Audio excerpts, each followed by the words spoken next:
slide to sidetrack before I get started. A little about myself. This is like my 36th year in this business. I began around 1976, working in a chemical plant in Houston, manufacturing MSMA and DSMA, both of which have been recently canceled by EPA because they contained arsenic.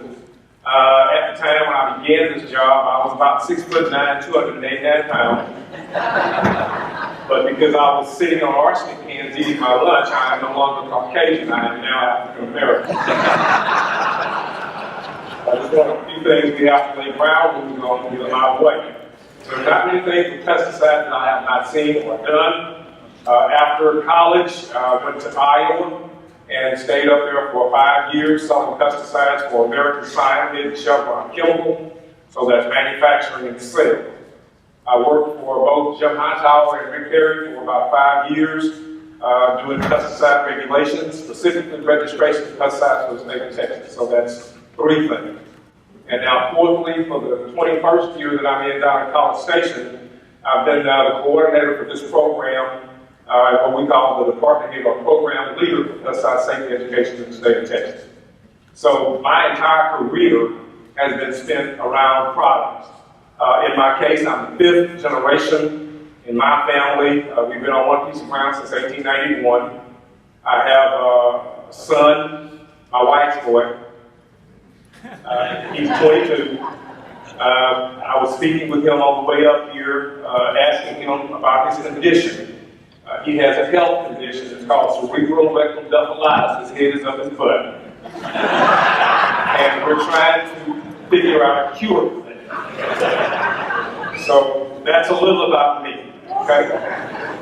This slide gives you some information about the nature of our jobs. Now, how many of you all have pesticide licenses, applicator's license? It's very important, and most of us have held up our hands. Do any of us work for industry? All of us work for government. You with me? Okay. That's very important to understand that because we are in a legislative session right now. And before I get into the permit, I want to be sure that you're explaining to those decision makers the importance of allowing you to have those funds necessary to keep those applicators' licenses so that you can engage in the protections of public health. Because with that license, you're not a pesticide applicator, as we certainly understand that. You're actually a public health professional. And your job can't be done completely without those valuable tools. Does that make sense to me? I can't hear you. Yes. All right, so this slide up here says, I had to present some data to the Environmental Protection Agency in Portland, Oregon, because Texas has the largest pesticide safety education program of any state in the U.S. We have the second largest number of applicators of any state in the U.S. We have more private applicators, being farmers and ranchers, than any state in the U.S. So consequently, Texas is always at the table. And they ask us, they say, well, Don, how do you explain to the legislature, when you're working with them, the value of your pesticide training programs? I say, no one is interested in the fact that we have 65,000 licensed applicators in the state of Texas. People are more interested in the value of what that license can do from an economic sustainability standpoint. So I just pulled some data from Texas Department of Agriculture's database. I went online to the Texas Workforce or the Bureau of Labor Statistics, and they've got some information there that they call occupation codes. And there's a code for over 500 different jobs in the U.S. And I pulled those that talk about agricultural pesticide applicators, meaning guys that have vector control licenses. And I pulled some data for the guys that are the contractors for you all that you all call pest control operators, and they have a pest control category license. Now, we know that in general, an entry-level person in the state of Texas at the fiscal year on that, we brought in 1,605 new people. These were not farmers and ranchers. So this discussion does not center about the value of cotton. It doesn't talk about the value of hay, which is what most of us agricultural producers always want to focus on when we're talking to those centers of influence. What I wanted these guys to understand is the state of Texas, in that fiscal year, there were 1,605 new jobs that were created. And in general, a lot of those jobs were occupied by young people with no college education. Because to get this agricultural license, all you need is a desire, a willingness to sit down and study and read the book, and get your butt off your daddy's couch and stop playing video games. Does that make sense to you? So when I'm talking to the legislature, the way I explain it, I'll say something like, this young man right here, would you stand up? Look around. See? This young man right here, I was able to take him, get him off the couch, give him the smoking pickup truck I had in the garage, buy him a used 10-foot trailer and a used ride mower, and give him a can of Roundup, and the boy went out and made $24,000 every year. Or he went to work for a business that paid him $24,000 to come and go to work for that landscape company. Does that make sense to you? These are green industry jobs. This is not agriculture. Then on the other end of that thing, we had 15,000 individuals that held structural licenses at that time, and 973 of these guys did not have a 2-year or a 4-year degree, because that's what it requires in the state of Texas to start a structural pest control business. So rather, they had to go through a 1-year apprenticeship program, which I specialize in training, because I've trained over 12,000 of these people in the past 20 years. Okay, to get these licenses, and those young men, 973 new jobs, or a total of 2,500 new jobs in the state of Texas, with an economic value, as you can see, of $59 million. But then those of us that are sitting in this room that hold licenses already, you can see that those jobs for agriculture were worth about $38,000. I've got young men and young women graduating from Texas A&M University, one of the best schools in the world. Much superior to that little podunk school down in Austin. I said it. And that good little church school down there in Waco. Yeah, I said it. I'm a baggy. That's a black Aggie. I can talk like that. I graduated. I played football. I'm a book job. Those jobs, $38,000 for a young man or a young woman with a willingness to just go and try. Working for a landscape company, the economic value of that to the state of Texas was $953 million. We ran that number a little further, and we came up and we said at the end of the day, we had 34,000 individuals because there are 65,000 licensees. So at this period in time, these were the people that were coming in and going through the certification processes for their licenses renewed. Not everyone does at the same time. So again, $1.2 billion leaving out more than half the people. Does that make sense to you? And they tell me, according to my economists, that has to go through the community 2.5 times. So when you multiply 1.2 times 2.5, what do you come up with? 3.6 or something like that, maybe? So a $3 billion economic impact on the state of Texas, not driving horses, not chasing cows, not dipping stuff, not getting run over. You with me, you guys? Taking that cag-head, ugly son of yours, who looks like his mama's people, getting him off the couch, out of your house, out of your pocket, so he can go out there and tear up somebody else's stuff. Isn't that right? Does that make sense to you? So you want your legislators to know the value of what you do beyond the fact that you're out there just doing public health pest control. Does that make sense to you? All right, well, let's talk about this permit. You guys know the history of the permit, I'm sure. Can someone tell me the first time that EPA had litigation brought against it relating to this Clean Water Act legislation? Speak up, this is family. Was it 76 or was it in the 90s? 76.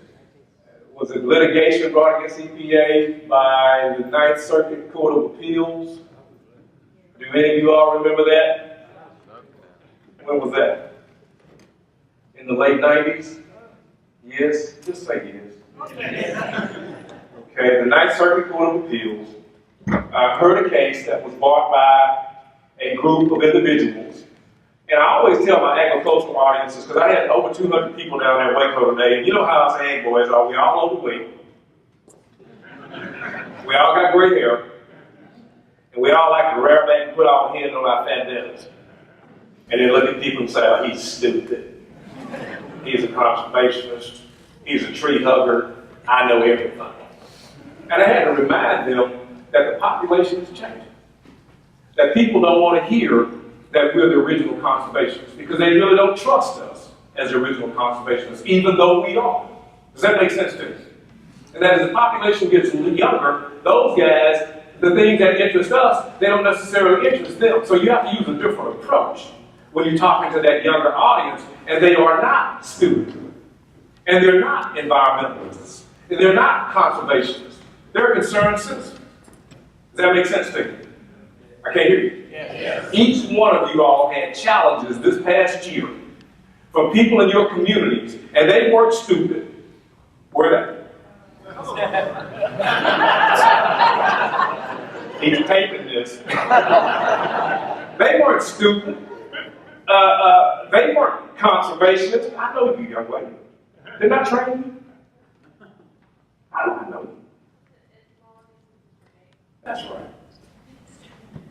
Anyway, they're not stupid, they're not conservationists. They're concerned. So this permit was first coming in and put into place in my sister western states back in the late 1990s. Those 9 states out there have had to deal with some form of a national pollutant discharge elimination system permit since then.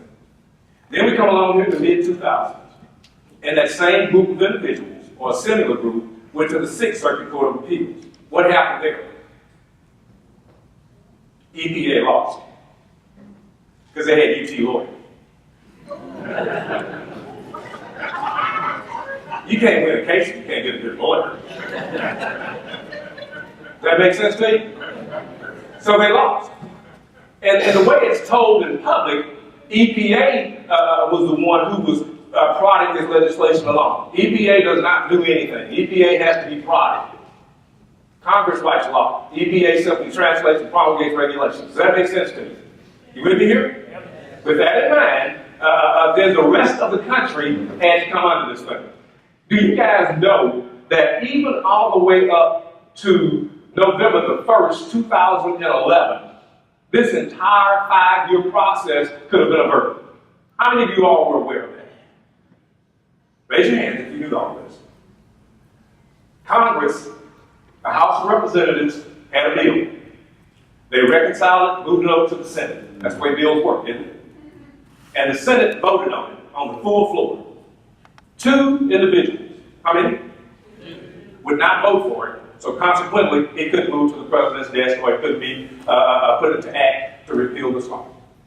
As a matter of fact, on my BlackBerry, I received notification day before yesterday that the same 2 original senators that introduced their bill in the Senate have a new one. They had one last year, and they had one the year before. So we're waiting for those guys in the Senate to reconcile this issue and repeal this entire Clean Water Act legislation. Look at your neighbor and say, well, I didn't know that. Go ahead and do it. Look at your neighbor and say, I didn't know that. I know you didn't know that. Okay, I have to give you the history so when people are talking and visiting with you, you can make sure that they understand what we're up against here. And those individuals that filed those lawsuits, they had every right to do it. Here's where the problems were. This is about the Federal Register notice when the original piece of legislation was voted on and the EPA got all the stuff they wanted. This was appealed all the way to the U.S. Supreme Court. And in 2009, the court upheld that both the 6th and the 9th were right, that this conflicted with the Federal Insecticide, Fungicide, and Rodenticide Act. Can someone tell me what I just talked about? Well, what is that Federal Insecticide, Fungicide, and Rodenticide Act? What act or law is that? That's the pesticide law. Is that right? Is that the federal pesticide law? Just say yes. I wouldn't ask you if I, didn't want you to say yes. Okay. The 5th allows that a pesticide either in its chemical form, keep hitting the wrong button. There's the point. Either in its chemical form or as a biological control agent, can very well be applied to water for mosquito, adulticide, and larvicide. Is that right, y'all? You with me? Yeah. Can a pesticide also be applied over water, such as a forestry canopy, or over the entire Dallas County, which has big, tall trees all over the place? Is that right, y'all? You with me? And can there be bodies of water under those trees because you're in an airplane and you can't see them, because if you can see them, you've crashed? Isn't that right, y'all? And so if we had to have an incident in an airplane like that, I'd like for that young man to be flying the plane rather than me, because he's expendable. Are you married yet, son? No, he's trouble. He's not married. He's what you call an aquatic nuisance. I'm going to demonstrate that here in just a moment. Okay? All right. It goes on and talks about and/or. Here in Dallas County, some of you guys may work for drainage control and this kind of a thing. And controlling water in those ditch banks and this kind of a thing, and or rights-of-way easement is important. Can we agree on that? Yes. Absolutely. So even if it's a product that does not require a license, under this law, it now requires that we have a permit. So again, the EPA general pesticide permit covers aquatic weeds and aquatic vegetation, including algae. It includes aquatic nuisance animals as well as forest canopies. And I'm going to demonstrate to you all here in a moment how Texas is different and a real good place to live. What is Texas? Actually, it's different. And it's a real good place to live. Let's try that again. What is Texas? And a real good place to live. No, it's a real good place to live. Right. Okay? Now, we had major issues in Dallas and surrounding counties this past year trying to trigger and help protect the public's health. Can we agree on that? Yes. Because there were some people, and rightly so, did not agree with necessarily area-wide spraying. But on the other hand, in some instances, it was part of the toolbox that needed to be used. Can we agree on that? I have a toolbox on my tractor. I may not use the crescent wrench, or I may not use the vice grips, or I may not use the screwdriver, or I may not use the hammer. But it's certainly nice to know that if I need it, I have it. Does that make sense to you? So we don't want to take anything out of the toolbox. We just want to be able to justify to the public, to those concerned citizens, when and why it's necessary from time to time to have an integrated approach that encompasses the use of all these strategies. Does that make sense to you? Okay. So, and as a little fellow, I used to run behind the truck. Raise your hands. Okay. Running behind the truck was good for you.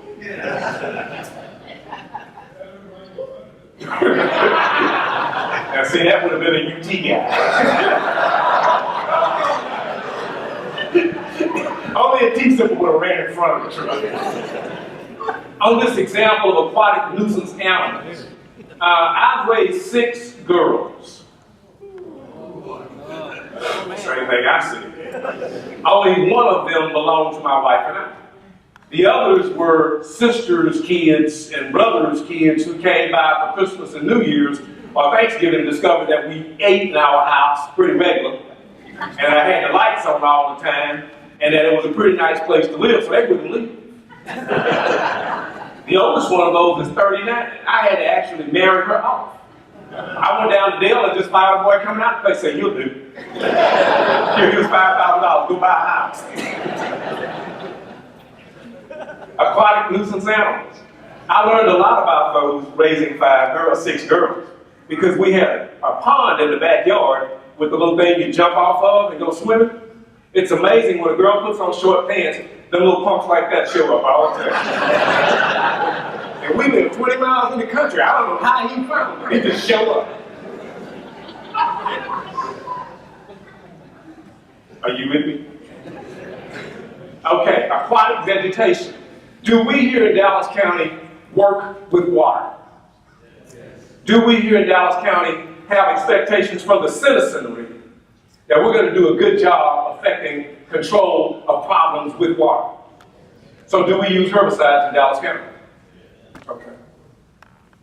It also talks about the ditch banks and or near water. When we were negotiating this law, and what did I say we did to this law? We actually negotiated this. There are 64 individuals or 63 other people that do what I do around the United States. All the states, the territories, including the U.S. Virgin Islands, as well as the Indian tribes. Okay? So that makes it 64 of us. And we sat down working with EPA, and in our case, those 5 states that compose EPA Region 6.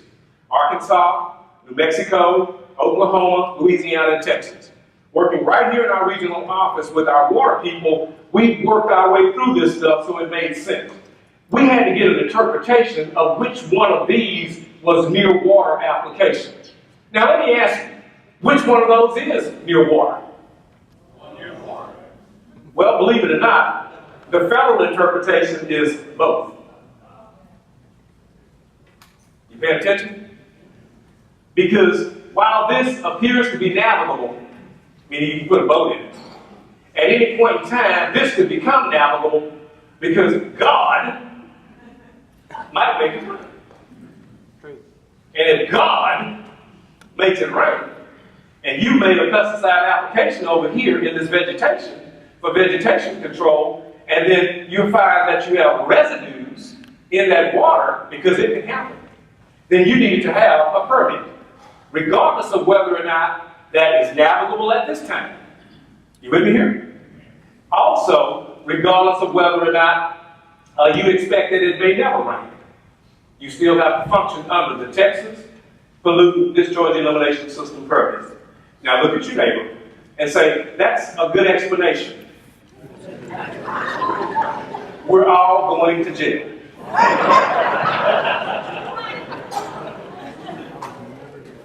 Forest canopies, I've explained that to you, it means exactly what it says.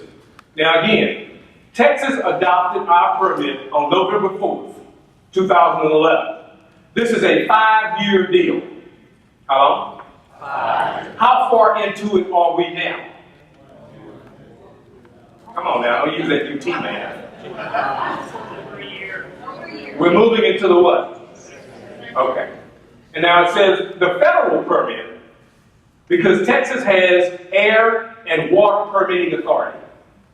We asked for ours under the federal statutes. You may recall some years back, the governor was having some issues with the EPA about permits, air permits, y'all remember all that. Likewise, we have water permitting authority. However, if you live in any of these Yankee states that you see listed here, including Oklahoma and New Mexico, those fine little Yankee states, if you live in any of those states, then you must adopt the federal pesticide general permit. You have no latitude. Does that make sense to you? A moment ago, we stated that Texas is a real good place to live. Isn't that what we said? Okay. This permit, from an agricultural perspective, not from a homeowner or municipality, you guys, you aren't covered here. Agriculture has this exemption, that if a young man or a young woman is raising a row crop, or if a young man or a young woman is raising pasture, and then God, who? God. Yes. My pastor did that. He does that. He likes to do that kind of stuff. So I like to emulate him so they didn't know I was really listening. God! You're like, Jesus. He did that Sunday. He got happy, ran down the place with the microphone. He's fat and he fell down. I'm just lying. If God sends an act of his wish to have a stormwater event, in other words, you have a significant rainfall event, can you force that young man or that young woman to go out there with a bucket and catch that water and put it back on that place? No. No. So consequently, this does not require a clean water permit. Are we together on that? Yes. That's one agricultural exemption. The other agricultural exemption is that if you have an irrigation system, either a center pivot or a flood or a furrow irrigator or whatever it may be, or a pistol, okay? That return water, if you're using it to run back through your irrigation system, does not require an additional permit. Does that make sense to you? Now, Also, under agriculture, if a farmer or a rancher is making an application and the pesticide drifts from his crop onto his neighbor's property, if it didn't cause any significant damage, that wasn't an illegal act. However, if it killed his oak tree, go out and cut it down with a chainsaw and say we had a windstorm.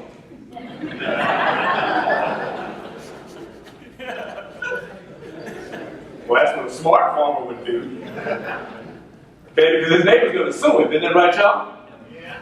Okay. Now, nor does this permit, and I visited with Scott, we've been talking about this quite a little bit. One of the things that we've been working on over here for the Dallas County is trying to ensure that we determine, a moment ago, whether or not we had any Tier 3 waters, or whether or not we had any significantly impaired bodies of water in y'all's area. Answer me, group, do we have a significantly impaired body of water in our area? I don't know. Yeah. I like your answer. But do we? Which body of water would that be? Yes. Now the question that it asked him, though, on the permit was it impaired from pesticides? And the answer to that question is, I don't know. Even in TCEQs on database, they don't necessarily have, unless it's by a segment of that body of water, that there are any pesticides any place in that body of water. So the answer to the question was NA. Okay? Or not to our knowledge. Does that make sense to you? Be very careful on how you answer these questions, but answer the question. Because every one of those questions may not have significance. I told you that I'm engaged in agriculture. Anybody that knows anything about cattle, that's a beef master heifer. She is 1 month old. Y'all are really gold. Now somebody knows better than that. Okay, so I'm lying. I'm a farmer, right? There are 7 parts to this permit. How many? 7. There are 7 parts to this permit. How many? 7. 8. That's the TCE contact information. There are 7 parts to this permit. How many? 7. Okay. Only an entity exceeding the thresholds has to file a notice of intent that you're going to spray. Now, one of the things that we're working with Dallas County is we know at some point we're going to spray. So we're working on our permit now, so we'll have it filed well in advance of this 10 days before we commence any applications. Any of the rest of you municipalities in here need to make similar decisions. Because if you begin making an application and you find that you need to file a threshold, then you are in jeopardy of a fine. And from some of the legislation that I've been reading, in some instances, it was ridiculous. It was by the day. The fines were. And if I pull out this email, if I'm not mistaken, I thought one of them said it was like $30,000 a day under the federal rule. How many of you all have $30,000 a day? Raise your hands. We'd like to identify you. I got one girl left at home. Okay. 10 days in advance. It also says, can you all see this slide? Okay, so I'm going to stand back here and just listen at me. Don't look at me, because I want to do this with you. I want to make sure everybody in this room is participating, because I see some sleepers back here. Okay. That annual threshold. This was negotiated with EPA. What was this?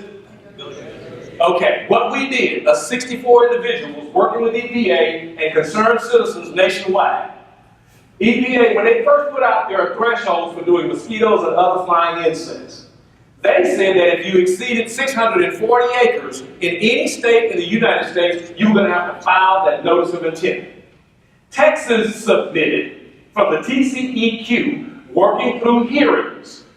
No, rather, because Texas is such a lower state, you have to exceed 6,400 acres in an application before you have to file a notice of intent.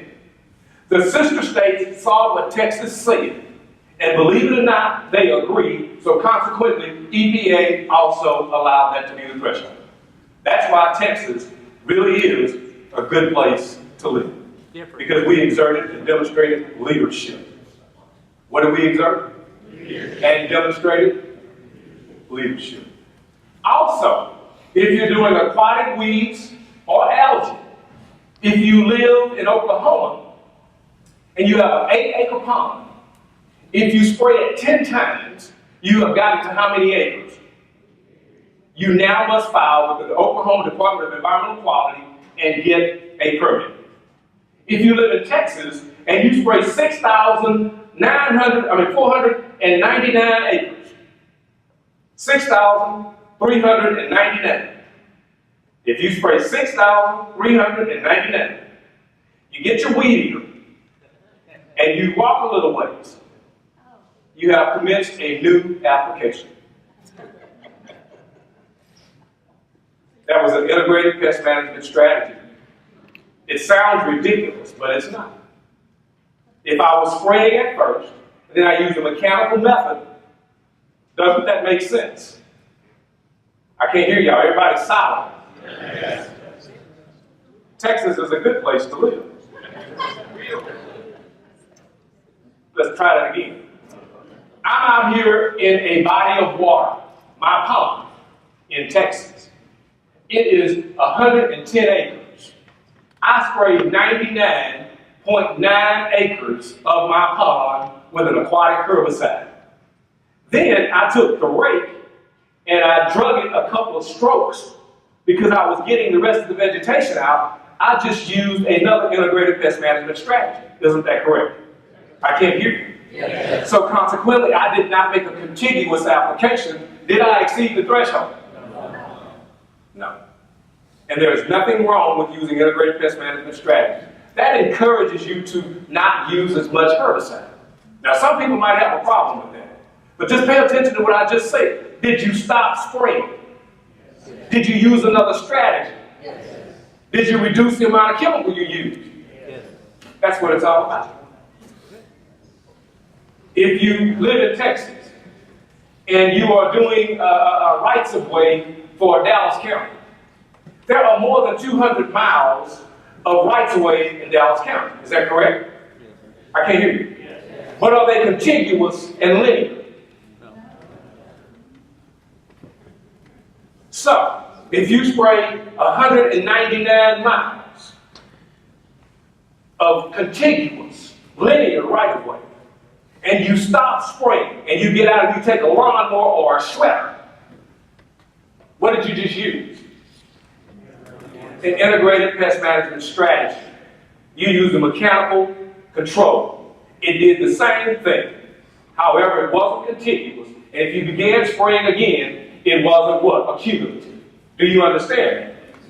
You guys get confused on that. You've had people tell you, well, now you got to take a look at the map, and if everything crisscrosses, it still adds up. It doesn't add up. None of you in this room should have to file a permit beyond level 1B. There are no level 1As in this room, and I'm going to demonstrate further. This rule was not written in Texas to be complicated. It was written to be discussed. What was it written to be? Discussed. So that you understand how simple it is to comply. This is not an act of God or Congress. This is a very simple thing to comply with. It goes on. If you're doing aquatic nuisance animal control in water, it's the same thing. If you're doing at water's edge, it's 200 linear miles, and then we added one in Texas called area-wide for exceeding 6,400 acres. And that's it right there. That's put in so that Dallas County can simply check the box that says area-wide. If they've got to do mosquitoes, fine. If they're going to do aquatic vegetation, fine. Because area-wide means you can do any and all of those things. Does that make sense to you? Shake your head. Back there on the back row, shake y'all's head. In the corner over there, ma'am. Okay. Back there in that back corner over there by yourself, on the other side of that camera, shake your head. Wake him up over there, would you? With that tablet in your hand. Call him to our attention. Shake your head. See, I'm watching all of you guys and your body language. All right, so we put this in Texas. This is not in the federal permit to give latitude to municipalities, to the state of Texas employees, Texas Parks and Wildlife, TxDOT, They can go in and file one piece of paper, and if they were using restricted use pesticides, that would be the only time in Texas where money would be sent to TCEQ. Okay? So, those two little calves were newborns. Their mother, who you see right here, let me back up. This is their mother. This cow has a part-time job at Bluebell Creameries. She gives 155 gallons of milk a day. On Mondays, she does vanilla. Tuesdays, she does chocolate. Wednesdays, she does orange sherbet. And Thursdays, she goes back over there for tangerine mix. She's one heck of a cow. When those little calves were 6 months old, each one of them weighed 1,800 pounds. I'm from College Station, and I wouldn't lie to you. Can everyone see this slide? I don't believe y'all. I don't believe y'all. I don't believe y'all. And I can see that. Okay. Yes, let's read it together. This is why Texas is such a great place to live. This says that this is the Texas Pollutant Discharge Elimination System permit. Is that what it says? And it says this is the requirement matrix. Is that what it says? Now let's try that again. This is the what? Requirement matrix. So this is the only time you'll have to do anything in Texas. It says if you are a public entity, are we a public entity?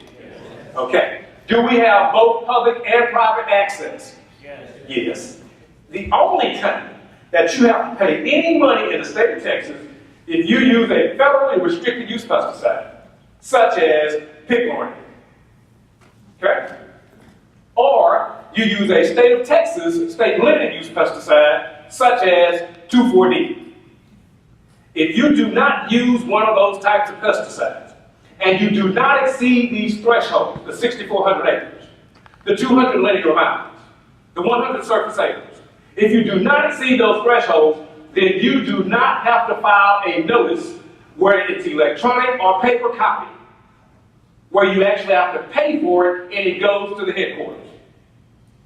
They wrote this permit in such a way that if you pay attention, as a public entity, if you use general use pesticides, even if you exceed the thresholds, you only go on my website, download that level 1B letter, fill it out, and send it into the TCEQ regional office. That's it. Now let's be sure we try that again. If you exceed the thresholds, if you only use general use pesticides, none of you in this room have to file a notice of intent. Did you get this? Except for sending in the level 1B letter telling them that I am a covered entity. That I have a pesticide discharge management plan. Did I help you with your management plan? Was it simple enough? Talk to them so they can hear you. Was it simple enough? I'm talking to this young man. Okay. Yes. Yes. 1 plus 1 plus 1 acre equals 1 acre of treatment in May, June, and July. Because they were individual applications. It is not 1 plus 1 plus 1 equals some other. It has never done that. It's never done that in pesticide one. Each individual application is its own individual application. Because your records of application are all on that individual day. It's never been like that in this business. Never, ever. Okay? I don't know. Is that clear to everybody? One application is one application. And again, here's the thing that you keep not wanting to do. Why would you go back and start at the same spot when we were encouraging you to use what? IPM. And IPM said, rather than spraying that, I was going to do what to it? Weed eat it, set it on fire. Okay, let's go back to where we were, because I want you guys to be sure you understand how simple this is to comply with. There's no rocket science here. If you're a private entity, such as a pest control company that's going to contract with you guys to fly Dallas County, all that individual needs is either a structural pest control applicator's license, or if he's a contractor, TVA is writing legislation as we speak. I received it Monday to allow those guys to now get a vector license because right now vector licenses are only for government employees. So as TVA has seen these conflicts, they're trying to reconcile it so that you guys can be more responsive to the public's needs. Does that make sense to you? I can't hear you. Yeah. Okay, so with all these things in mind, now follow this.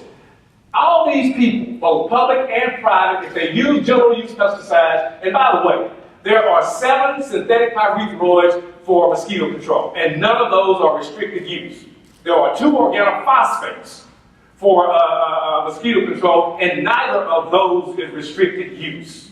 So you guys are not encumbered whatsoever. All you had to do was fill out a little letter. Okay, it goes on. It says if you are a private entity such as a farmer on his stock pond or on his creek, or if it's a homeowners association, or if it's a pest control company doing nuisance insect control in a neighborhood, even if they exceed the threshold and they are using restricted use or state limited use pesticides, there is no money. They simply go onto the website, download the letter, send it into the TCEQ office because they were using a restricted use product, have a license from TDA. This is not that complicated. Has anyone explained it to you like that before? Does that matrix help? Yes. It's on my website. That's my job. And I'm going to give it to you in a minute. It goes on. It says now everybody else in the state of Texas, including homeowners, because now remember this, homeowners are covered under the pesticide permit. If you live in Oklahoma or Alabama or Mississippi, you as a homeowner could possibly be sued because individually you're supposed to get your own clean water permit. Do you understand how serious this piece of legislation could have been? Everybody looking at me like I'm crazy. I can't hear you. Yes. Okay. And so when they did this, when we negotiated these things in the state of Texas, we made certain that everybody was protected. Homeowners in the state of Texas only have to follow the pesticide label. They just have to read. And if they live in Tarrant County, that could be a challenge.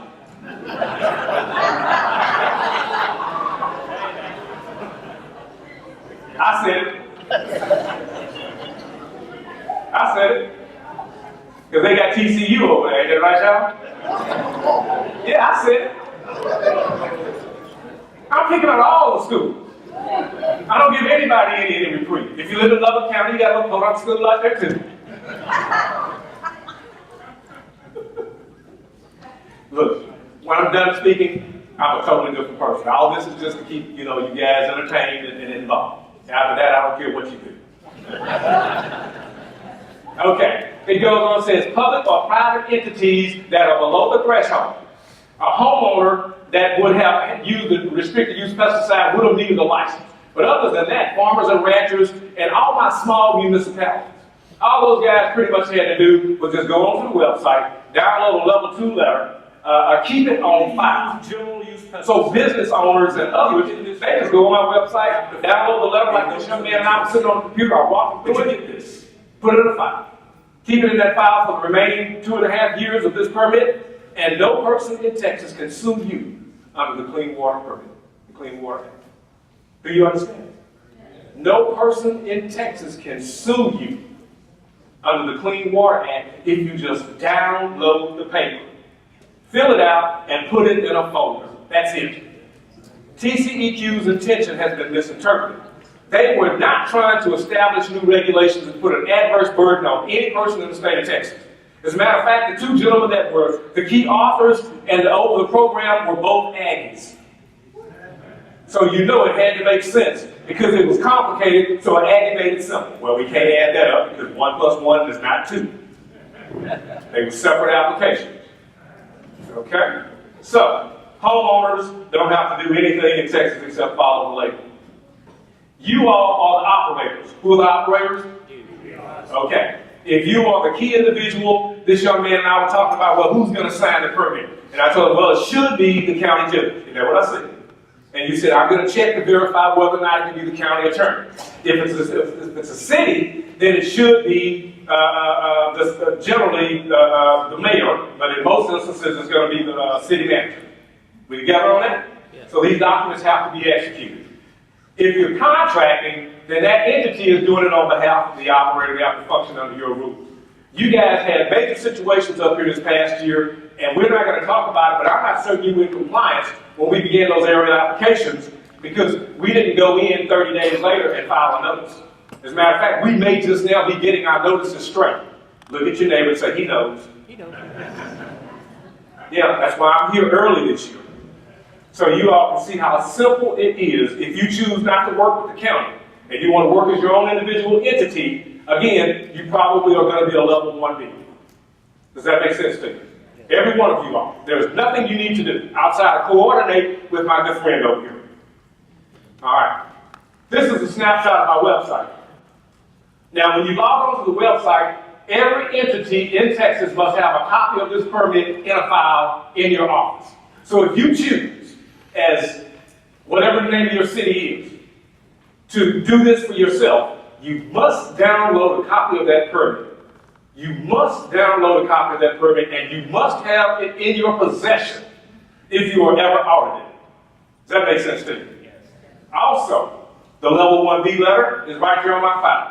How simple was that the other day when we were sitting on that computer and you went there and you accessed this information? Was it simple thing?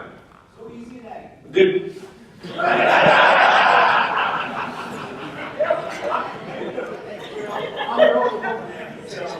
And I didn't tell Scott everything. He's going to jail, so don't worry. He's going to make new friends. He's going to make new friends.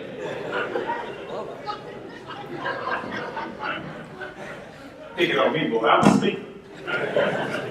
Okay, was it easy, Scott? Yes, sir. All right. And we sat there about 30 minutes or less because you were in a hurry. And so we fill this letter out. Now, my level 2 guys, this is all the farmers and ranchers in Texas. This is all they had to do. Download this, put it in a file, and fill this letter out. Now, I'm going to show you what the letter looks like. This is the one for farmers and ranchers. The one that Scott has says level 1B on it. Okay? It looks like that. Everybody look at that. Just say, I can see that. It's just where mine says level 2, his says level 1B. That's the only difference. These two forms are the very same document. Here we told Scott that he needed to have the legal name of the permittee was Dallas County. Here we told him that we were going to check general use pesticides. That there may be a possibility we would use some restricted use pesticides, but in general, we probably, this is for my farmers and ranchers, they were not going to exceed the threshold, but they would probably exceed at least 1 acre of application. Y'all said that you could possibly exceed the threshold. That's what we did on that one, okay? Now, both his and the farmers, it wanted to know what the site name was or the pest management area, the PMA. In your case, it would be whatever your city may be if you decide to do this. In his case, the pest management area was Dallas County. Then we went there, and on my website, and I'll show you in a moment, we went and we put in, to identify the bodies of water that we were near, we clicked on the Atlas of Texas Surface Waters. And we already knew that the Trinity was in this area. We're too far away from the Neches. We're not near enough to the Brazos because it's about 70 miles away from here going over to the west. Does that make sense to you? Yes. So that's all we had to do. We put in those numbers, and we knew that the receiving body of water in our pesticide discharge management area would probably be the Trinity. That's all it requires. You're in compliance with all the federal and state statutes if you do that.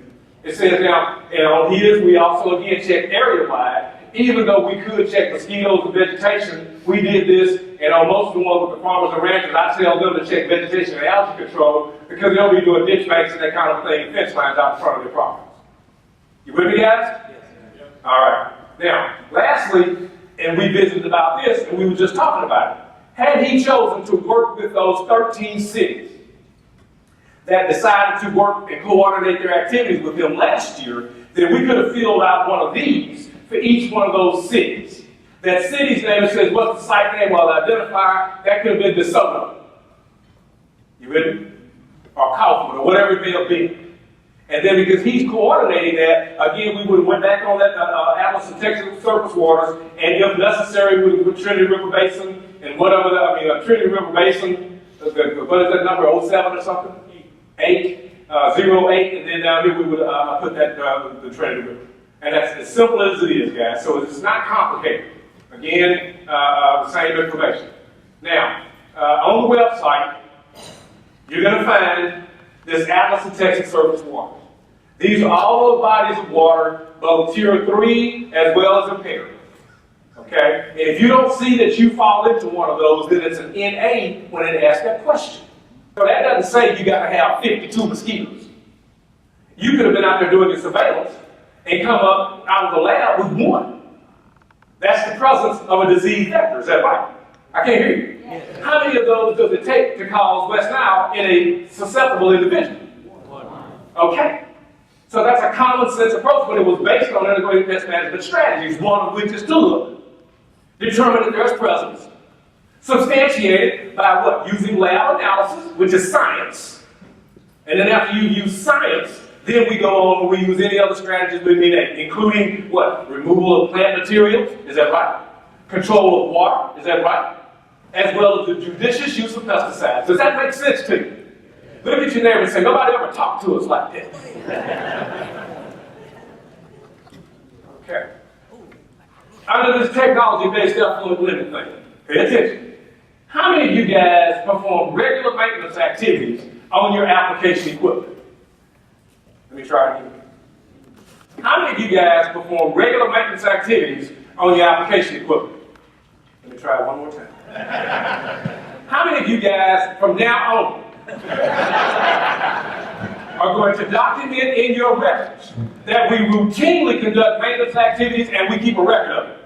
Be sure you understand this is a requirement of the permit. It says that you have to have it in your records.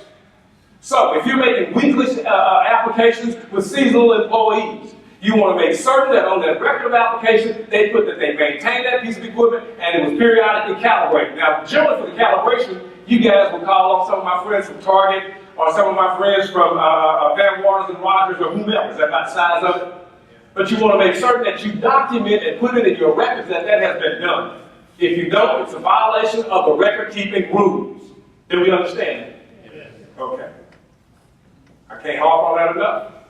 All right, under this technology-based, it says if you had to file a notice. So my good friend over here was a level 1B. He didn't have to file a notice, he simply sent in. It says you have to identify those densities. Is that IPM?